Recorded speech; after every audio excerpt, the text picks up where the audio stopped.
안녕하세요. 제2조 경영연구소의 제이입니다. 영업일지, 마케팅 일지에 이어서 어느덧 세 번째 일지 시리즈를 포스팅하게 되었네요.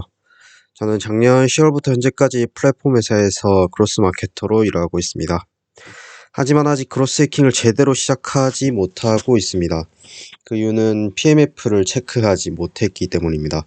그로스 해킹의 전제 조건은 PMF를 확인하는 것입니다. PMF를 확인한다는 것은 말 그대로 우리의 제품 또는 서비스와 시장의 적합도를 확인하는 것입니다. 좀 더 구체적으로 말씀드리면 우리가 생각하는 문제가 시장에 실제로 있긴 한지, 또 우리가 만든 제품이 그 문제를 해결할 수 있는지 검증하는 것이죠. 그로스 해킹을 하기 전 반드시 PMF를 체크해야 하는 이유는 어차피 수요가 없는 제품이라면 그 어떤 그로스 해킹 방법론을 사용하더라도 제품을 성공시킬 수 없기 때문입니다. 그로스 해킹이나 마케팅은 안 좋은 제품을 쑥쑥 팔리게 만드는 마법이나 사기 같은 게 아닙니다. 때문에 우리가 만든 제품이나 서비스가 그로스 해킹을 할 만한 가치가 있는지 확인하는 PMF 체크가 선행되어야 합니다. 많은 시간과 노력을 투자해서 만든 제품이 알고 보니 아무도 원하지 않는 제품이라는 점을 뒤늦게 발견하는 것만큼 나쁜 일은 없겠죠. 시장이 우리 제품을 원하는지 아닌지는 리텐션과 전환율을 체크해보면 알 수 있습니다. 리텐션이란 말 그대로 유지율입니다. 사실 우리 서비스를 알게 하고 회원가입하게 하는 것은 광고를 하거나 돈을 좀 쓰면은 효율의 차이는 있겠지만 제품이 안 좋아도 할 수 있습니다. 하지만 우리 제품 또는 서비스가 시장에서 원하는 것일 때만 그 고객이 유지될 것입니다.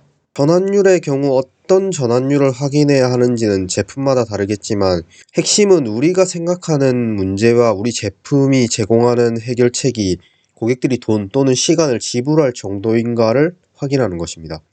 시장의 문제도 있고 그 문제를 우리 제품이 해결할 수도 있긴 한데 그게 돈 또는 시간을 지불할 정도가 아니라면 비즈니스로 발전하기는 어렵겠죠. 이처럼 PMF 체크가 현재 회사의 목표라면 제품 개발 방식도 좀 달라져야 합니다. 이 단계에서는 절대 제품이 기능의 조합이 되어서는 안 됩니다. 제품은 가설의 조합으로 이루어져야 하며 그러한 가설을 테스트하기 위한 최소한의 기능으로 이루어져야 합니다. 그런데 문제는 우리가 생각한 가설이 의미 있는 경우는 많지 않고 그때도 개발 또는 생산팀과 긴밀한 의사소통이 되지 않는다면 기능 중심으로 제품이 개발됩니다.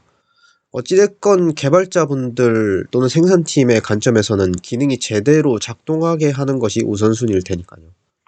이는 개발팀의 잘못이라기보다는 망치를 든 사람 눈에는 뭐든지 박을 것으로 보인다는 말처럼 각자의 전문성이 다르게 일어나는 자연스러운 일입니다.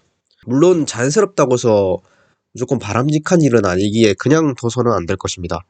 저희 회사에서도 이런 일이 일어나고 있는 것을 발견해서 저도 중간에 좀 바꿔보려고 여러 가지 노력을 했으나 실패했습니다. 그로스 마케터로서 브랜딩을 하면서 조직 문화를 수립하고 일하는 방식을 바꿔보려 했으나 실무자 한 명이 바꿀 수 있는 게 아니었습니다. 때문에 이번에는 포기하고 다음 버전부터는 애초에 제가 시작부터 참여해서 가설 관점으로 제품이 개발되도록 해볼 계획입니다.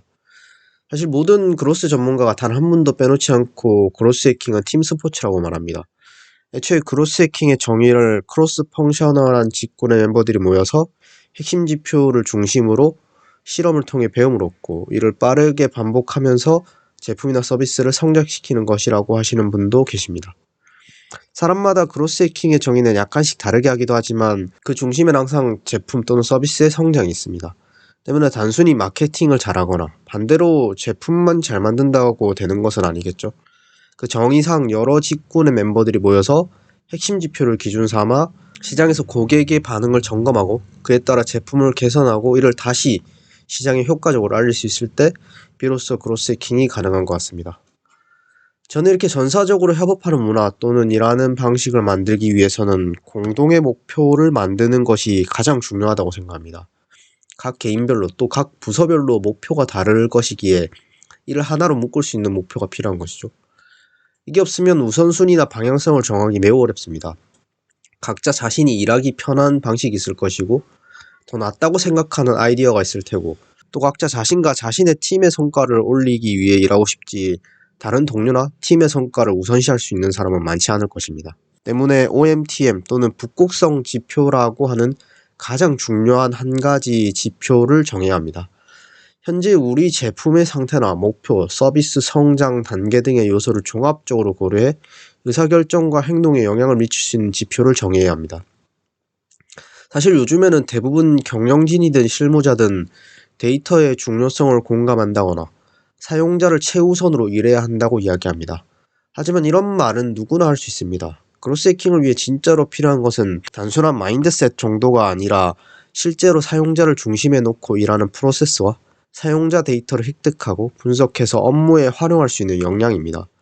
단순히 공감하고 슬로건으로 정하는 것과 실제 업무 진행 프로세스와 역량을 갖추고 있는 것은 전혀 다른 차원의 이야기입니다. 항상 전사적 관점에서의 뚜렷한 목표를 가지고 업무 상황이나 진행 과정에서 이슈가 바로바로 공유되고 실험이 완료됐을 때 성과를 즉각적으로 확인할 수 있으며 평가와 보상이 협업 성과를 반영하도록 설계되어 있어야 합니다. 물론 이를 실무자나 또는 특정 팀이 주도해서 만들긴 힘듭니다. 반드시 경영진이 나서줘야만 합니다. 그로스해킹이 중요하다고 이야기하는 경영진들은 많지만 실제로 리소스를 그만큼 투자하는 경우는 많지 않습니다. 스타트업이 원체 자원도 부족하고 급하게 처리해야 하는 일들이 많다는 것을 알기에 이해는 하지만 이렇게 후순위로 처리하면서 성공할 수 있을 정도로 그로스해킹이 쉬운 것은 아닌 것 같습니다. 저도 언제나 경영진과 의견의 일치는 쉽게 보는데 막상 일하는 방식과 사업의 방향성을 바꾸려고 할 때면 일이 진행되지 않고 흐지부지 넘어가게 되는 것 같습니다. 아직 그 해결책을 찾진 못했고 혹자는 어차피 불가능한 일이니 하지 말라고 하시기도 하지만 안되면 퇴사라도 하겠다는 각오라면서 이렇게 첫 번째 에피소드를 마무리하도록 하겠습니다. 영상 끝까지 시청해주셔서 감사합니다.